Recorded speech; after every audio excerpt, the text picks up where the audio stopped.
Buenas tardes. No sé si se escucha. Bueno, te voy a dar la espalda. Acá me dice Canepa que Los Ángeles no tienen...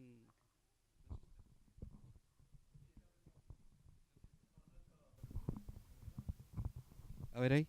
Ahí estamos. Bueno, buenas tardes. ¿Cómo les va? Bien. El primer agradecimiento es para Alberto por habernos convocado, invitado tan generosamente a profesores, a colegas y alumnos de esta casa de estudio y de otras de la Universidad Nacional de Cuyo a participar del espacio constitucional Alternativas, a los efectos de sugerir o brindar aportes para una futura reforma de la Constitución de Mendoza cuando políticamente sea el momento. Tengo que hacer la aclaración que yo no formo parte de la Cátedra de Derecho Público Provincial y Municipal ni de la de Derecho Político, de las cuales Alberto es su titular. Yo vengo de la prima hermana, que es el Derecho Constitucional, también acá de prima hermana o... sí, prima hermana. Somos todos parientes. Pero fundamentalmente vengo del activismo social que dentro del ejercicio de la profesión me permite representar, patrocinar o ser apoderado de distintos grupos o colectivos sociales que actualmente están peleando o luchando para la reivindicación de sus derechos. Desde ahí venimos y desde ahí hacemos los aportes. Con Macarena hemos estado trabajando, a ver, vamos con la primera, hemos estado trabajando algunos temas de esta primera parte de la Constitución, que es la sección primera, capítulo único de Declaraciones Generales de Derechos y Garantías. Vamos a tratar de dar algunas ideas para la futura reforma, pero obviamente en 15 a 20 minutos no pretendemos agotar los temas, ¿sí? Así como lo dijimos en la charla de la legislatura, en la jornada que se hizo días atrás allá en la Casa de las Leyes, nos pareció interesante plantear el debate y las propuestas en estos tres ejes. El primero, que tiene que ver con la relevancia del factor sociológico, la importancia del factor sociológico en esta etapa, en este momento histórico y para la reforma de la primera parte de la Constitución. Un segundo eje que tiene que ver con el preámbulo y tratar de revisarlo, reverlo, ver si existe la posibilidad, si los convencionales constituyentes futuros se van a animar a reformar el preámbulo de la Constitución. Y un tercer eje que tiene que ver con las declaraciones de derechos y garantías, propiamente dichos, que Maca va a puntualizar en algunos que ya consideró los más relevantes, pero sin pretensiones de agotar la cuestión. Vamos al primer eje, que es la relevancia del factor sociológico. A ver, no les digo nada nuevo si les digo que los hombres somos seres históricos, y eso significa que en cada tiempo y en cada lugar somos distintos a lo que somos ahora, a lo que fuimos y a lo que vamos a hacer. Tampoco les digo nada nuevo si les digo que esa historicidad del hombre está motivada o con un mecanismo esencial que es el cambio. Cambio que significa que las generaciones tienen como punto de apoyo el legado cultural, la herencia cultural de generaciones precedentes, para luego, en el devenir histórico, mejorarla, ampliarla, enriquecerla, y ese legado cultural, esa herencia cultural, es la que le van a dejar a la generación que sigue. Eso es el cambio. Cambio que deriva o se relaciona con el progreso. No voy a discutir acá la idea del progreso porque no soy sociólogo, más allá de que tomamos como marco teórico los aportes que vienen de la sociología.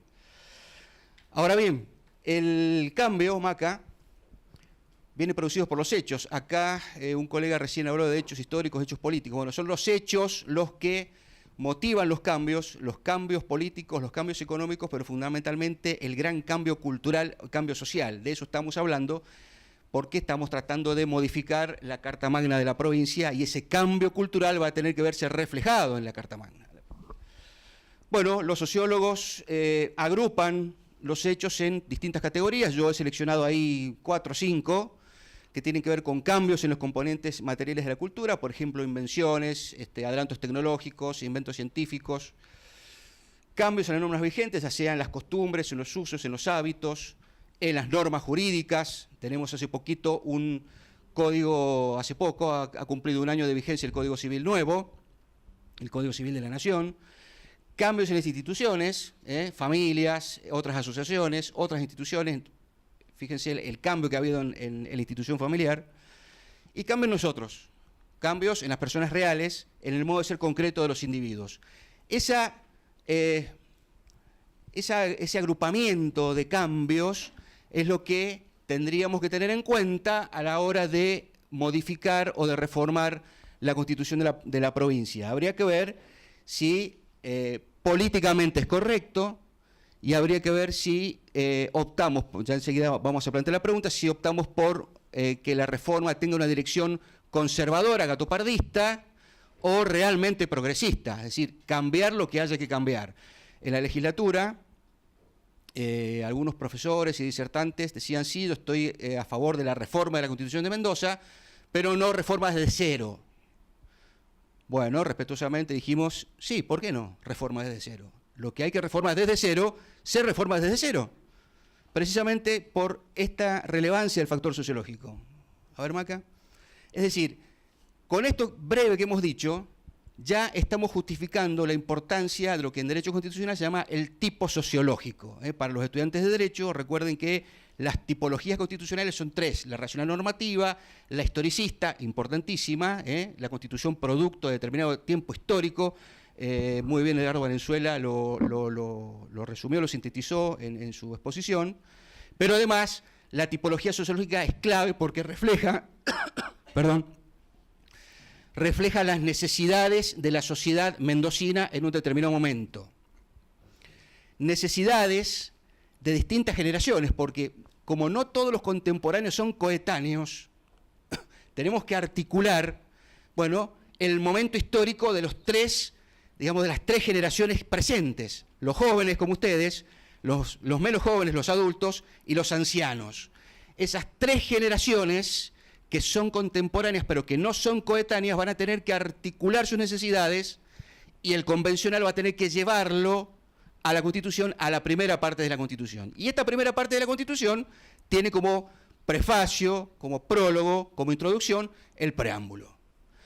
Ese preámbulo es el de la Constitución de Mendoza. Yo, buscando en las actas de los debates de la Constitución del 16, encontré un preámbulo en minoría, que después si quieren los discutimos, y he marcado ahí, este es el que quedó luego del debate correspondiente, y ahí en negrita y en colores tenemos los fines y los objetivos: constituir el mejor gobierno de todos y para todos, afianzar la justicia, consolidar la paz interna, proveer a la seguridad común, promover el bienestar general y asegurar los beneficios de la libertad. La pregunta es, bueno, agregamos otros fines, teniendo en cuenta que el preámbulo es la síntesis o la conjunción de fines, valoraciones, el techo ideológico, si tomamos palabras de algún constitucionalista clásico, ¿qué hacemos? ¿Qué preámbulo vamos a tener o qué preámbulo queremos, con qué fines y para qué colectivos sociales? Porque convengamos que la sociedad de 1916, es una tontera lo que digo, más grande que una casa, no es la misma que la sociedad del 2016. Las necesidades y los colectivos sociales que existían en ese momento no son los mismos, algunos se mantienen, pero los actuales son distintos. Un colectivo LGTBIQ tal vez existía, pero estaba totalmente tapado, no estaba visibilizado, y su problemática y sus persecuciones y sus discriminaciones en ese momento pasaban como naturales. Hoy no. ¿Para qué colectivos? ¿Cuáles son los problemas de los colectivos femeninos? ¿Se irá a animar el convencional constituyente a reflejar esos cambios sociales en el preámbulo? Bueno, yo he tomado dos. La invocación teísta y dos objetivos. El que tomé ahí es con el objeto de constituir, dice, con el objeto de constituir el mejor gobierno de todos, en negrita, de todos y para todos. La pregunta es, ¿mantenemos el lenguaje sexista? ¿O ya es una cuestión banal hablar de todos y todas? ¿Sigue vigente? ¿Qué pasa con la cuestión lingüística? ¿Habrá que incorporar expertos o técnicos a la Convención Constituyente que asesoren a los convencionales en la cuestión del lenguaje y del sexismo en la terminología de la Constitución? Que hace 100 años no se pensaba, pero hoy está totalmente vigente por la problemática que tiene el género.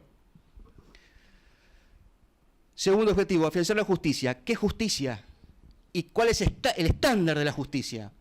A ver, pasado mañana, en la legislatura de Mendoza, van a disputarse dos proyectos de justicia o dos perspectivas de justicia totalmente distintas en materia penal.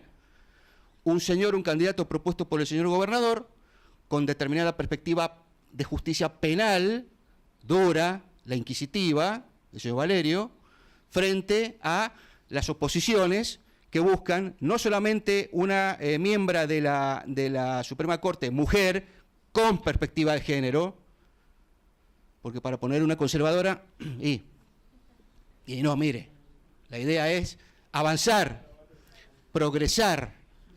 Entonces, este tema, este objetivo planteado ahí, me voy a enredar con el cable, el de afianzar la justicia, la pregunta es, ¿qué justicia queremos? Con toda la problemática que tenemos y con cuál es el estándar, cuál es el criterio para valorar esa justicia. El criterio clásico, el del derecho natural, ese conjunto de ideales, recién Edgardo decía, el dar a cada uno lo que le corresponde, el criterio clásico, el del derecho natural, u otro, o el del derecho positivo, o el del neoconstitucionalismo, como última etapa o actual etapa del proceso de institucionalización del poder en una constitución escrita, que es el actual y que se centra más en los derechos del individuo y que hay que interpretar de modo amplio cuando se interpreta la norma jurídica. El tema de afianzar la justicia como objetivo que va a estar íncito en el preámbulo no es un dato menor y yo creo que habría que discutir. Dentro de los 5 o 6 objetivos yo tomé esos 2. ¿Y por qué pongo la invocación teísta? ¿La mantenemos? La pregunta ahí en negrita es, ¿debe mantenerse la invocación teísta, invocando la protección de Dios, fuente de toda razón y justicia? Vos decís, este tipo persigue a la religión. No, no persigue a nadie. No prohíba a nadie ni censura a nadie. ¿Tiene razón de ser una invocación teísta con T? ¿O la cambiamos por una deísta? Ponemos al Dios, ¿y a qué Dios? ¿Al Dios monoteísta, al Dios politeísta? ¿A qué Dios? Ponemos al teísta, al creador, al que interviene en la vida de los hombres, o al deísta con D, el relojero que hace el mundo y se desentiende de los problemas de los hombres. ¿Qué pasa con los ateos, agnósticos e indiferentes? ¿Entran en ese preámbulo? ¿Entrarán en el todos y todas? También entran ateos, agnósticos, indiferentes, personas que creen por su cuenta sin ningún tipo de vínculo con instituciones religiosas. De nuevo el tema, el problema, el factor religioso que se nota, y más en esta cuestión de las religiones y de la invocación, que están casi todas, yo diría, sacame de mi ignorancia, están casi todas las constituciones provinciales, invocando la protección de Dios. ¿Por qué hay que invocar la protección de Dios? ¿Quién dice que Dios es la fuente de toda razón y justicia? Los creyentes. ¿Y los no creyentes qué dicen? ¿Y por qué en una constitución laica tiene que haber una invocación teísta? ¿Quién lo ha dicho?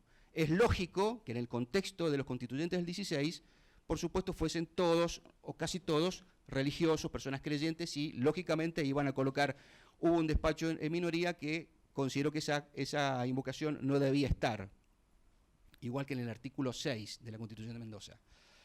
Bueno, esa es la pregunta. Y más aún, siendo las religiones monoteístas una de las causas de la violencia de género y violencia patriarcal, ¿se justifica que digamos esto acá? Repito, siendo las religiones monoteístas, cristianismo en cualquiera de su versión, islam y judaísmo, una de las causas estructurales de la violencia de género patriarcal que nutren la cultura, ¿se justifica que mantengamos una institución, una invocación teísta? Vamos a ver si los constituyentes se animan. ¿Se animarán o serán políticamente correctos? ¿Qué pregunta? Segundo eje. El tercer eje tiene que ver propiamente con las declaraciones generales de derechos y garantías. A ver, Maca. Bueno, el debate con Maca, el debate en el espacio fue, bueno, ¿qué hacemos? Una enumeración de derechos exhaustiva. Si ya tenemos a la Constitución Nacional, a los tratados internacionales de derechos humanos con jerarquía constitucional que enumeran derechos para todos y todas, ¿para qué hacer una enumeración exhaustiva? ¿Se justifica o no? O, ya enseguida Maca lo va a explicar, hacemos una mención simbólica de aquellos derechos que consideramos que simbólicamente tienen que estar porque se adecuan a la época en que estamos viviendo, y a la que están viviendo ustedes los jóvenes. Bueno, eso enseguida lo va a charlar Macarena. Dos aportes.